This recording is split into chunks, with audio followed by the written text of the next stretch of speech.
First of all, can you please introduce yourself to people who don't know you? Nathan Peterson. I live in Roseville, California. I'm 36 years old. I am a military veteran. Went to the Air Force Academy from 2008 to 2012. Uh, Former pilot for the military. Uh, my master's in electrical engineering. Real estate entrepreneur, more or less, better or for worse, whatever. Um, I'm a published author, and I've run 18 marathons, or the stuff happened to my body. But that's the general gist of me, I guess. There's always multiple layers to the onion to try to peel. So if you want to know more, simply ask. Nice. So what brought you on this journey onto YouTube? Well, I've been posting on YouTube since 2010, and my first channel got deleted by YouTube. I That was after it was shadow banned.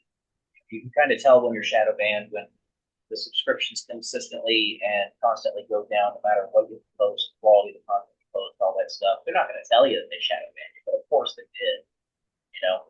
Nevertheless, I had been posting on there since 2010, and I first started doing it because I had a lot that I wanted to say, and I was trying to find like-minded individuals. Kind of like why people, get on Facebook and stuff like that. It's the same type of thing.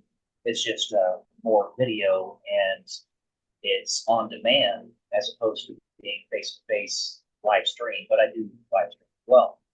Um, I felt the recency of importance of doing it through the dramatic lack of wisdom and leadership in modern society. And while I don't have much power to change things, I know that I have some wisdom there. Maybe not a huge amount, but it's there. And if there are questions that people have that they have nowhere to go to find answers for, which there might be a handful of them, but they can't find answers anywhere aside from me posting videos online, then I want to be that person that they can find those answers. Um, we're all unique individuals. Some of us unique snowflakes, right? Just kidding. But anyways, there's always going to be things that we have to deal with in our lives that it seems like we're doing it on our own when maybe we just haven't dug deep enough to find those people who have already gone down that road for us. So I'm trying to give a little bit more signal in the noise that is the cacophony of the internet. Hmm. Oh yeah. Okay. Are you being fulfilled by it right now? It's an interesting question. I think I am saddened that there aren't more people that are connecting with me, but at the same time, I'm happy that I'm attaching to the people who I am. You know, garnering the ears of at least a handful of individuals. And of course, it's the quality over the quantity, don't get me wrong, Mm. but quantity has a quality all its own. Fair. And yeah, if I can reach a critical mass of individuals with pertinent information that's going to help them, then that's the ideal. And I would say that I am getting fulfillments in that I know that these words will, in some way, shape, or form, last forever. And I won't be entirely forgotten when I Hmm. die, only partially. Uh, Maybe I can get a little bit more of a powerful ripple in the ocean that is the human zeitgeist. You So say I would that a say that, lot. Yeah. yeah, I'd say generally speaking, I'm fulfilled. I just wish it were a little bit more. Would You you know, be overwhelmed if it was more though? Like, would you be nope, prepared for that? I can handle it. Okay. Okay. That's good. Especially, I could handle it if it happened all at once. I could handle it if it trickled in. Hmm. I'd deal with it. Do you I'd think deal, it's, as they say. do you think there's a trickle now? There's a trickle now, yeah. I prefer a deluge, but there's a trickle. Um, in your pursuits, how do you cope with the stresses and what ails you? Oh, wow. Very good question. I love that question. And that is principally why I make the video, because the stuff that I've had to deal with in my life is real. Hmm. It's not small. It's very painful. And we all live lives of quiet desperation in that usually everybody is facing traumas that tell nobody about. The only ones that people know, or the only ones that know, are yourself and God. I'm trying to minimize the amount of that people don't know. As Hmm. much as they can know, as much as I can let them know, is why I do it. And how I cope with it partially is talking about it. It's kind Hmm. of that self-cognitive behavioral therapy, and that I'm actually initiating it myself as opposed to Good. having a psychologist or a therapist doing it, right? In these videos. But um, it's been a challenge. I posted videos where I talked about things that would make somebody want to unalive themselves, right? The things that have happened in my life. And I don't do that to get other people to feel hopeless. I do that to show them that even if that stuff happens to you, you can keep going. Hmm. And if I can give that example of someone, then I will. Because the only defeat until death is psychological. That means it's not really a defeat. You're defeating yourself if you're letting it keep you down. Um, and that's really how I cope with it. I control the things that I can control, and I let go of those things that I can't. And those things that I can control, if even that is taken away from me, like my physical fitness, Hmm. then I roll with the punches. It's kind of like what Mark Watney did in the movie The Martian, Matt Damon, right? In that he literally just was finding new Hmm. solutions to new problems that kept popping up, and he was doing it ad hoc on the fly. Hmm. He was just doing calculations in his head, figuring out what he needed to do to make it so he'd survive. You're literally like, it's like you're manifesting a path before your very eyes just by doing math in your head. It's kind of like what I do with my, you know, I'm with the help of the guy upstairs. I'm finding a way to break through that slanting wall that's in front of the Doctor Who, when he's Hmm. stuck in the torture chamber. I don't know if you know what I'm talking about. I do, unfortunately. Yeah. Do you like Doctor Who? No. No. It was my favorite show before they went woke, and I was just done with them after that. They crossed a certain Rubicon, and I was like, oh, okay, I see what you're doing now. Bye bye. Hmm. So I stopped watching. Okay. But this pair of episodes is called Heaven Sent Hell Bent, Mm. and basically the Doctor got put into a torture chamber, and he was stuck in it for 4.5 billion years. Billion with a B, Hmm. right? And the only way to get out of it was to literally punch a wall that was like 1,000 times stronger than diamond, that was 20 feet thick. And he had to keep on dying and be reborn, and dying and be reborn, dying and be reborn in that torture chamber. And every time he get to that Splantian wall, he would punch it with his bare hands to eventually break through it. And after 4.5 billion years, he finally does. Um, but that was him solving the equation and looking at it from a 30,000 foot view and realizing it's going to take an eternity, but it can be done as long as Hmm. I don't give up. And the idea there is to make it so that it looks so far out to make you give up. Like it is utterly impossible. Why are you still trying? Mm. You just keep going. If there is a way, then go. If there is a way, then do it. And there is. That's how I feel. Nice. Okay, we'll go for a fun one. So, what do you do for fun? Lots of things. before the stuff happened to my legs, I played basketball. I would go out running. I used to paramotor. You know what a Mhm. paramotor is? Yeah. Yeah, I used to paramotor. I think I had told you this a little bit ago, actually. Mhm. And that was utterly amazing. I love that because it's the closest thing you can get to strapping on a pair of wings and taking Mm. flight. It's just amazing. Um, yeah, lots of things. I'll go shooting with my friends, like my friend Josh. We go to the gun range very often. Well, not very often, but like once a month or so.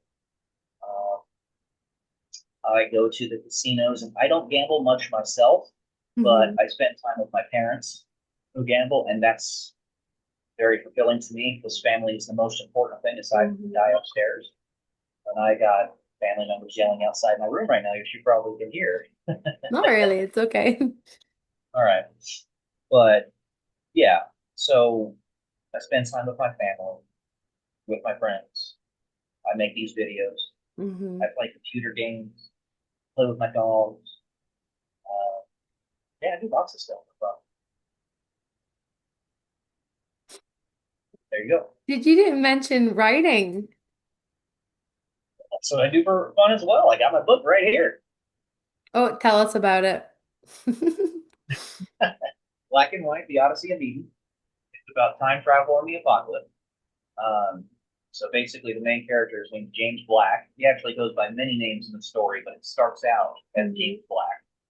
Um, he invents a time machine. He looks into the future and realizes that the Earth is for the entirety of human society. The world is about ready to fall into an apocalypse, and it's the first book of many in the series. I already have an extra 400,000 words written that are just on standby, waiting for me to get published.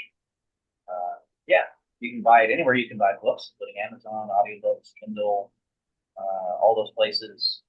It's like $10 right now. Grab a copy. I'd love for you to leave me a review. Let me know what you think. Like I said, many more to come. And I will make these books regardless of how well they sell, but I pray to God they actually do sell so that I can make some money back on Hmm. them. Yeah, so there you go. What inspired your book? What inspired my book? Hmm. Well, it kind of just was like a brain baby in that the resistance that I faced in my upbringing, um, and the constant barrage of it, I was putting together the pieces of how I was going to write this because it's like a decentralized thing, right? Let's say that, okay, here's a good example. You ever seen the movie Iron Man? Hmm. You know Robert Downey Jr.'s AI assistant, Yeah. Jarvis? Hmm. So Jarvis in the Age of Ultron, Hmm. Ultron initially thinks that he has destroyed Jarvis. In fact, he hasn't.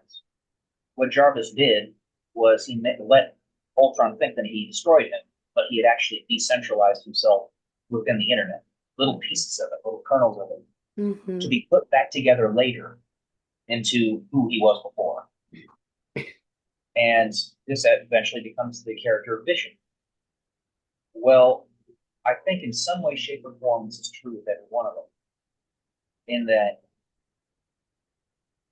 there is a basic kernel to who and what we are, that if all the information is available to find yourself and you're put into the right circumstances, the right environment, then you'll put the pieces back together, just like Jarvis. And for me, that's kind of what my life has been, for better or for worse, that led me to write this book. This book was 10 years in the making. I think I started it back in like 2015, actually, right around there. And now the first one is out, and many more to come, like I said. But it was pieces putting all those things together. Watching that show, Doctor Who, was a big part of what I was doing here.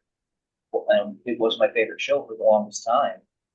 And the character in this story, James Black, spending almost 7 billion years trying to save the universe, save existence. Finally, it succeeds, but he doesn't even get to see it until the very end. He doesn't even know that he's succeeded. Everybody else does until the very end, except for him. So he has that's like genuine love that Mm. he's expressing to people. He's not doing it for a purpose and end goal because he can't see the end. Doesn't realize that he actually did win. He's doing it simply because he wants to, because he loves people. And they're the ones that are worth his time. Whether it goes anywhere or not, they're what matters. And yea, though I walk through the valley of the shadow of death, I shall fear no evil, for you are with me, for thou art with me. And that's what it is. When you're in hell, it's not really hell if you're with God, right? It doesn't matter. You got a Mm-hmm. purpose. You could go through any trial or travail, doesn't matter. If God is with you, it is for a purpose. And since He is the highest good, there is nowhere better. I True. would rather do that Mm-hmm. than be in a false heaven. So that's the inspiration behind the book, the series. Do you think that you also have inspired the book itself, like the characters and the way that you've, Yes. yeah, I thought that, yeah. I felt that. Initially, some of my family members thought that I was writing myself in as the president. I wasn't. Alan Really? Scott. And his name is actually Alan Scott in the story, which, by the way, is my dad's first two names, Alan Scott. I just did that for fun. But no, the character of which I would consider myself mostly like closest to scientist, James Black. Yeah. I thought Yeah. So that. yeah. Yeah. Because as I was getting to know you more, um, I could, yeah, it felt like it, you know? Mhm. That's the one that I would say is closest. Mm-hmm. Though every character in the story has an aspect of my personality, no doubt. Mm-hmm. The character Jessica, which is one of the elders, Mm-hmm. I think I write her in towards the end of the first book, is based on one of my very good friends in real life. Mm-hmm. Matthew is based upon her dad. Stefan, which I don't believe have even written in the first book. I started writing in the second and beyond, is based upon the guy by the name of Stefan Malling, a real life philosopher. Um, yeah, there you go. Little sprinkling everywhere. That's Yeah. nice. I like that. Okay, let's get back to business. So, to people who are just finding your channel, why should they stay?